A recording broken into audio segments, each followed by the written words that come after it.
What's up guys, welcome to Voicey here. This is your host, Captain Zach, and today's subreddits are r/IDontWorkHereLady and r/Today I Flubbed Up. Don't forget to like, subscribe, and hit that bell to never miss an episode.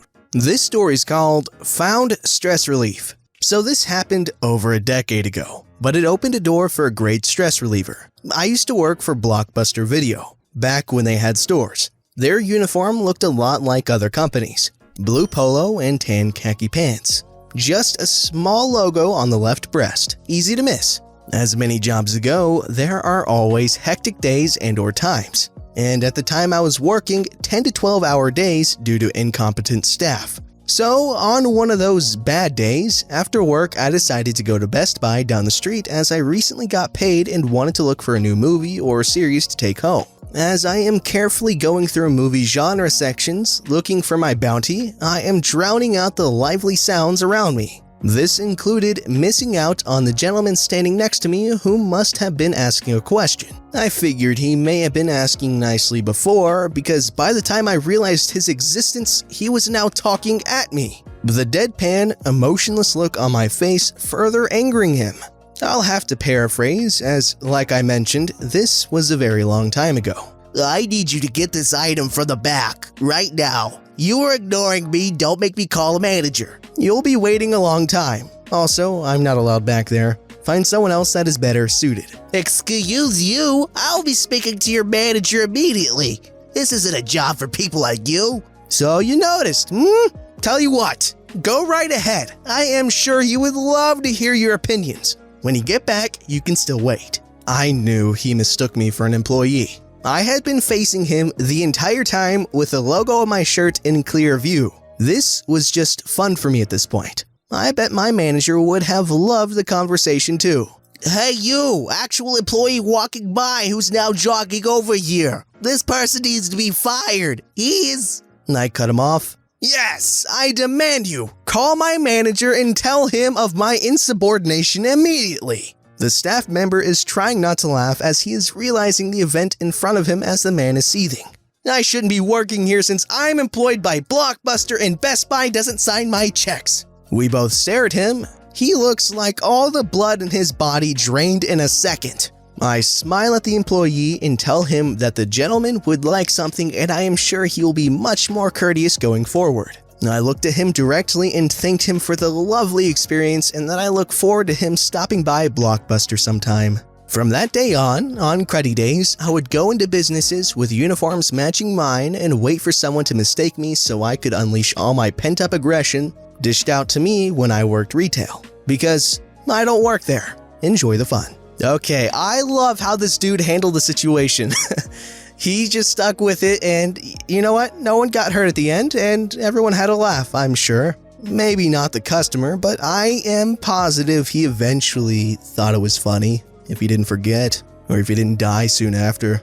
This story's called Miniature Karen. Hello. I have had a few I don't work here moments in the past, but all were uneventful or even pleasant. If I'm able to help and the person is polite, I will do my best to help. However, today was a different story. The irony is that I was actually working when this happened. I work at a grocery store, but I am not a member of the grocery store staff. I promote and sell the company MasterCard. I have my own little section of the store and the only time I leave is my break or home time. I will also mention I look completely different from the regular staff. I wear a black collared shirt with a logo on the breast and black slacks. The regular employees wear gray t-shirts and jeans. They also have name badges. I do not. I had managed to stop a middle-aged lady and we were discussing the MasterCard. I do get a commission, so I was focused entirely on getting the app. Suddenly, a little girl appeared next to the lady. She was maybe 10 to 12. I assumed the two people were together, so I smiled at her, then kept talking to the middle-aged lady. I had a brief thought that it was weird the girl wasn't in school, but figured it's not my business. Then, "Excuse me?" I looked at the girl. "Yes, just one moment, please. I've been trying to get your attention for like 5 minutes already." Now I'm confused.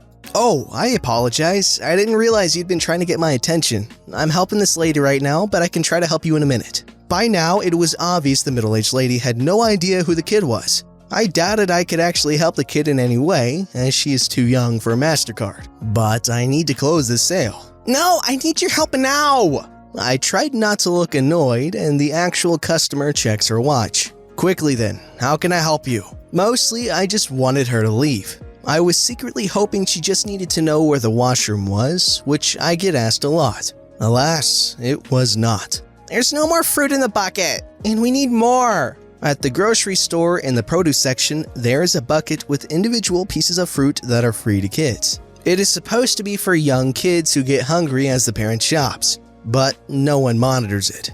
I don't work for produce. You'll need to find someone in that section. But if the fruit is gone, it won't be replaced until tomorrow. Simultaneously, the lady starts making excuses to leave and the little girl starts throwing a fit. I completely ignore the kid and try to reassure the lady the application is really quick and easy. Nope, she leaves. Great. Now I've lost a commission because of this little snot and she is now making a scene. I asked her where her parent or guardian is. Then she tells me her whole class is there on a field trip and the other kids ate all the fruit, so I need to go get more. Seriously? I know sometimes exceptions are made to replace the fruit, like on busy days or if they have extra fruit that needs to be eaten before it goes off, but that is not my department and not my decision. I am in the middle of telling her I do not work in that department when a man approaches.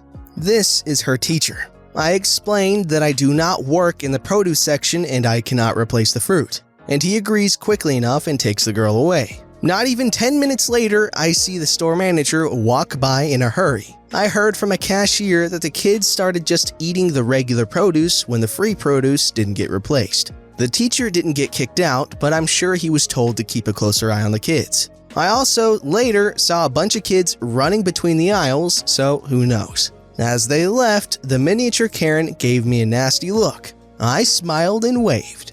Aw man, poor dude. Commission jobs are rough and that miniature Karen just ruined it. This is why you can't have nice things. You see, that supermarket's nice enough to give free fruit to children. These little snots go ahead and steal the paid for fruit, and she freaking robs this dude of commission. Jerks!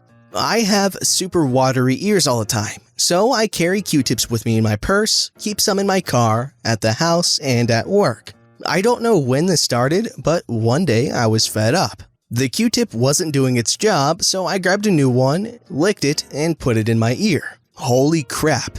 I felt so satisfied. My itch was gone and my ear didn't get as watery as quickly. So I started making a habit of licking one end, then flipping it and licking the fresh new end of the Q-tip into my other ear. At work, I keep to myself really. At 3 p.m. every day, I put my headphones in after the calls have finally died down and I'm not needed as much. This is my me time at work. My coworker and I already have the signal picked out for when our headphones are in and need to talk to one another. So whenever her or I need to speak to each other, we just say the name and wave our arms around like an idiot. Stupid but effective. Well, I think about 2 months ago, I did this habit I created in front of her while I had my headphones in. The volume was extremely low, so I could hear her speak if she did. I typically would do it in the restroom so no one else has to see me itch the inside of my ears for 3 minutes while silently moaning in satisfaction to myself. But she was on a phone call and the itch came out of freaking nowhere, almost like a spine chill. So I just quickly took care of it.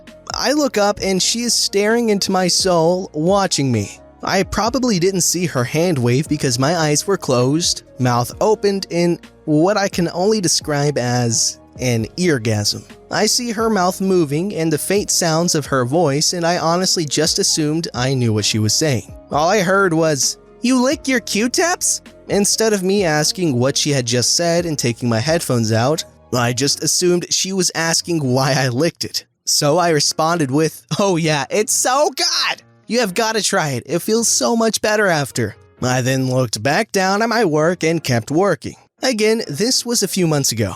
Since then, I have cleaned my ears, I think, a total of 3 times at my desk. We're across the room and not close at all, so you can't even see me do it unless you really try and see. Fast forward to today and my boss calls me in. I walk in all smiley and asking about his day. He then got super serious with me and he honestly looked super uncomfortable. He couldn't find the words and he just kept restarting a sentence. He finally found the words and said, "So, listen, you're doing something that is making your peers, a little uncomfortable. I've gotten a complaint that you're cleaning your earwax in the office and then licking it and sucking it in front of Danny." I will call my coworker Danny. I was so confused. I had no idea what he was talking about. He told me to do whatever I need to do in the bathroom and away from others. I felt so embarrassed and in shock. I went to Danny and asked why she told boss man that I am sucking my own earwax at work. She then replayed the story of the day I had headphones in and cleaned my ears at my desk for the first time ever. Apparently, she never asked if I was licking the Q-tip. She actually said, "Hey, that is really grossing me out. Are you licking the earwax off of your Q-tips? You lick the Q-tips?" Oh my god. I told her it was so good and that she had to try it. The pieces came together. I did an actual I started laughing and told her what I thought she had said. She thought it was hilarious and felt bad going to the boss about it. Now my boss thinks I'm an earwax eater and made my coworker and friend uncomfortable for 2 months. Okay, unfortunate circumstances aside, that coworker is a real ding-dong for telling the boss.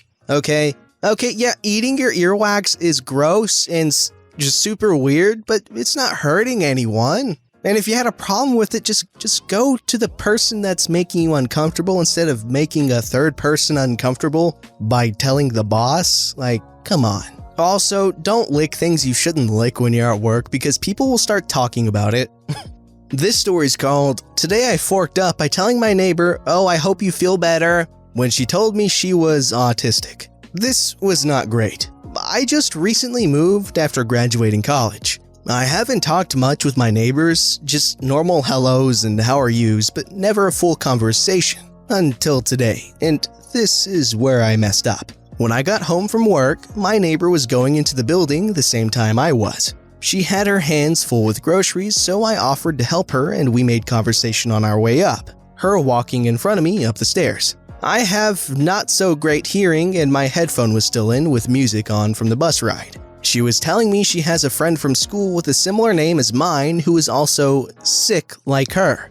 I could hardly hear her and it was a long day and I was certain she said her and her friend were sick. Naturally, I respond, "Oh no, I hope you feel better." She then responds, "Oh wow, I'll try not to get offended by that." At this point, I'm confused and I say, "Oh, I'm sorry, I thought you said you were sick. Is that not what you said?" And to this she responds, "No, I said I'm autistic." Oh wow, good luck recovering from that, jeez. Nah, I'm sure if you laugh at yourself and make sure you make it known that you understand what autism is, she'd be okay with it. But goodness, be careful, and if you're talking to someone, it's probably a good idea to take your headphones out. Just an idea. Don't forget to like, subscribe, and hit that bell to never miss an episode.